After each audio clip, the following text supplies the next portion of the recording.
మీకు దమ్ముంటే మోడీ గారి మీద, మోడీకి వ్యతిరేకంగా మీరు పోరాటం చేయండి అని ఒక సవాలు విసరడం జరిగింది. మరి జగన్మోహన్ రెడ్డి గారు, మీరు మోడీకి వ్యతిరేకంగా పోరాటం చేసే దమ్ము జగన్మోహన్ రెడ్డి గారికి ఉందా? జగన్మోహన్ రెడ్డి గారికి ఆ దమ్ము లేదన్న విషయం 5 సంవత్సరాలుగా దేశ ప్రజలు చూస్తూనే ఉన్నారు.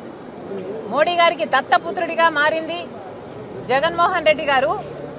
ఏ రాజశేఖర్ రెడ్డి గారు బీజేపీకి అంతలా వ్యతిరేకించారో అన్ని వేదికలలో బీజేపీ ఒక మతతత్వ పార్టీ అని, గోద్రా, మణిపూర్ లాంటి ఘటనలలో వేల మంది పొట్టన పెట్టుకున్న పార్టీ బీజేపీ. కాబట్టి రాజశేఖర్ రెడ్డి గారు ప్రతి చోట బీజేపీని వ్యతిరేకిస్తే అదే మోడీ గారికి దత్తపుత్రుడిగా మారాడు జగన్మోహన్ రెడ్డి గారు.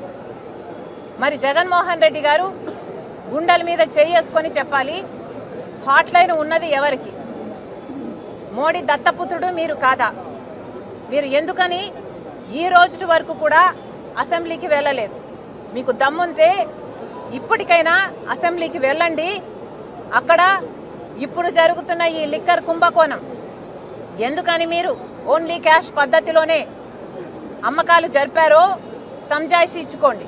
మీకు దమ్ముంటే ఎందుకని అక్రమ లిక్కరు అంటే ట్రస్టెడ్ బ్రాండ్స్ కాకుండా నాసిరకం బ్రాండ్లకు అనుమతి ఇచ్చారో సమాధానం చెప్పండి. మీకు అసెంబ్లీకి వెళ్లే దమ్ము లేదు. పోనీ పార్లమెంటుకు వెళ్లే దమ్ముందా అంటే పార్లమెంటులో ప్రత్యేక హోదా గురించి అడిగే దమ్ము లేదు. పార్లమెంటులో పోలవరం ఎత్తు తగ్గించడానికి వీల్లేదు అని చెప్పే దమ్ము మీకు లేదు.